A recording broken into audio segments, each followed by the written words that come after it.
Al acuerdo ya lo hemos alcanzado. Si todos estamos de acuerdo, señor Martínez de Albéniz. Es más, incluso ahora, como llega el periodo electoral, todos lo ponemos en el programa, esta materia. Entonces, lo que habrá que ver es si realmente se han hecho los deberes en esta legislatura. ¿Por qué? ¿Por qué surge esta propuesta del aula de ecología urbana?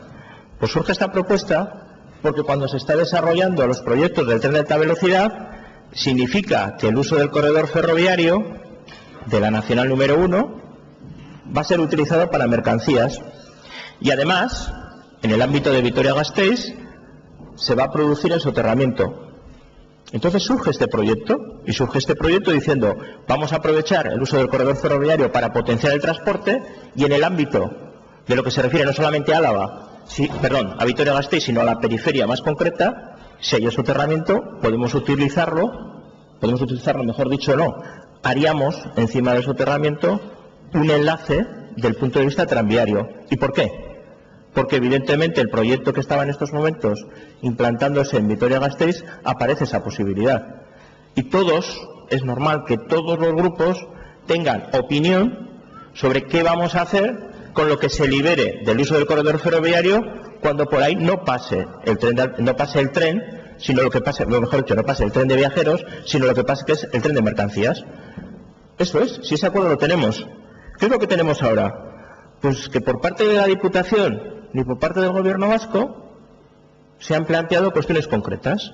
El Gobierno vasco, ¿por qué? Porque tiene una serie de competencias y tiene una serie de relaciones evidentemente institucionales entre el Gobierno de España y el Gobierno vasco. Y la Diputación, porque la Diputación, al fin y al cabo, los que vamos a usar mayoritariamente ese corredor ferroviario vamos a ser los alaveses y las alavesas. Y además estamos en ciernes de que se ponga en marcha el plan director de transporte interurbano, donde uno de los objetivos es potenciar el transporte público y es clave el uso del ferrocarril.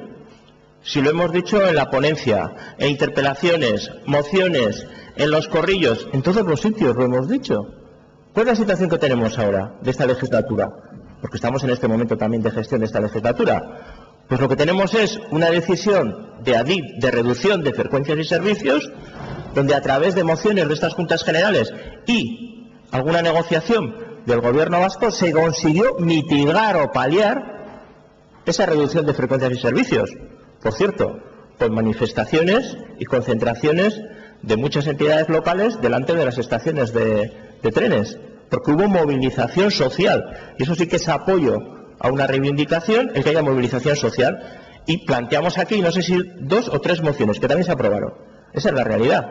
Y la realidad también es que solicitábamos a la Diputación, no sé si en la moción del Ayuntamiento aparecía también, y al Gobierno vasco, me estoy refiriendo a la moción del Ayuntamiento de Vitoria-Gasteiz, pedíamos a las instituciones competentes, la una porque tiene las competencias y a otra porque le compete, en este caso a la Diputación Foral de Álava, garantizar el transporte público, porque es una competencia que tiene y si está desarrollando un plan director del transporte, no puede dejar una zona del transporte, que en este caso es el ferrocarril. Aparte, quisieran que se sentaran, que hicieran un estudio de viabilidad y que lo presentaran a las instituciones. Porque, ¿qué tendríamos que estar haciendo ahora? Ver si ese estudio de viabilidad y sostenibilidad desde el punto de vista social y desde el punto de vista económico es factible y estamos dispuestos a las instituciones, dependiendo evidentemente del coste económico, poner en marcha el proyecto o medidas de potenciación. Pero eso ya lo dijimos en la ponencia que acabamos hace 2 años. Entonces, ¿por qué no hay un estudio de viabilidad de este proyecto? ¿Por qué el viceconsejero de Transportes, cuando llega a estas juntas generales, nos habla de una cuestión de competencias? Si era bien claro, oiga, ¿tiene usted voluntad? Traiga usted el estudio. Tiene incluso la experiencia que ya se puso en marcha, una experiencia que según los parámetros que presentó el viceconsejero de Transportes, en aquel momento el consejero de Transportes, que además era de Vitoria, pues se tuvo que retirar porque no había un uso, según los criterios económicos, no había un uso adecuado. Pero bueno, a partir de ahí, también sobre el tranvía había muchas dudas. Reconozcámoslos todos, había muchas dudas sobre su uso, pero se tomó una decisión política, por cierto, una decisión política, donde todos los grupos municipales nos pusimos de acuerdo en que se pusiera en marcha ese proyecto Y yo creo que esa es la clave en el tema del transporte, el acuerdo unánime de todos, porque así nadie es idea de nadie, sino que realmente, si luego hay dificultades, entre todos se gestiona. Pero volviendo al tema que nos ocupa y al debate que nos plantea hoy EH Bildu. Podemos hacer lo que una especie de delegación y mandar una delegación al Gobierno de Madrid a hablar sobre este tema. Instrumentos tenemos, existe en la propia ponencia el Consejo Foral del Transporte, existe también en la ponencia el tema de la autoridad del transporte. Si no necesitamos tantos mensajeros, si lo que necesitamos es la voluntad política de llevarlo a cabo. ¿Por qué nosotros ponemos en el primer punto de nuestra moción, mandatar a la Diputación Foral de Álava? Porque es que si la Diputación Foral de Álava, esa reivindicación que hace otra institución, le hiciera no solamente como reivindicación, sino que además lo hiciera con datos, pues seguramente ahora estaríamos apoyando a la Diputación Foral de Álava, todos los grupos junteros, reclamando al Gobierno vasco que haga sus deberes. Pero es que da otra casualidad. La Diputación Foral de Álava es del Partido Popular. ¿Saben ustedes cuál ha sido la cosecha del Partido Popular en el tema de la cesión del corredor ferroviario de la Nacional número 1 con mayoría absoluta en el Congreso de los Diputados, con mayoría absoluta en el Senado? Cero. No ha habido ninguna. Si ha habido interés por reunirse con la ministra de Fomento en el tema de Foronda, ¿no se merecía que la Diputación Foral de Álava y al frente su diputado general hubiera planteado esta situación en Adif? ¿No parecería lógico? Por eso estamos diciendo mandatar a la Diputación Foral de Álava como institución representativa de esta Cámara, que además está con el desarrollo del Plan Director del Transporte, que es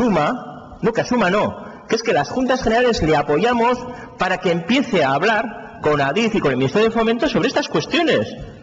Si está dudando de la capacidad del Gobierno vasco, por favor, no conviertan a los vitorianos y a las vitorianas, a los alaveses y a las alaveses, en rehenes de un conflicto de competencias. Si eso es lo que estamos diciendo. Si la Diputación Foral de Álava tiene la misma intensidad en la reivindicación al Gobierno vasco, oigan, que son del Partido Popular, vayan al Ministerio de Fomento y planteen, necesitamos esto. Estuvo aquí la ministra de Fomento y nos dijo que el tren de alta velocidad iba a ponerse en marcha.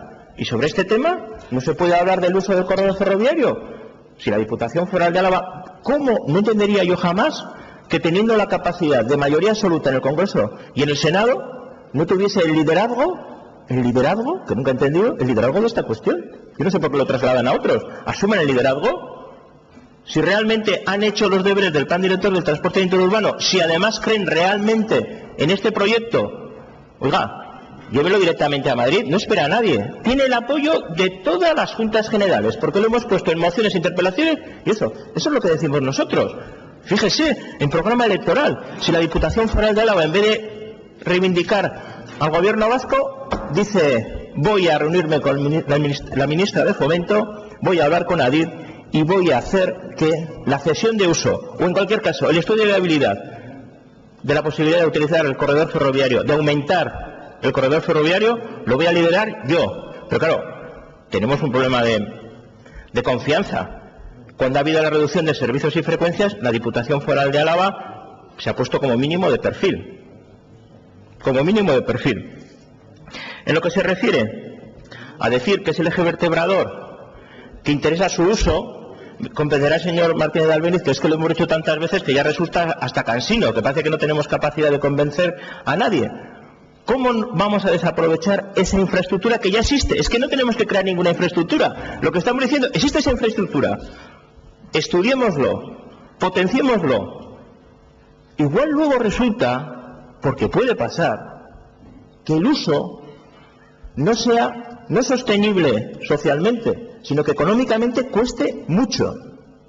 Pero es que ni siquiera estamos en ese momento, porque ni siquiera nadie ha planteado cuál es el modelo. Si vamos a hacer un modelo de cada 20 minutos, de cada 25, si el Plan Director del Transporte Interurbano tiene sentido que estemos ahora licitando autobuses, si verdaderamente creyéramos en el eje vertebrador, seguramente se reduciría el número de autobuses, tendríamos que cambiar radicalmente.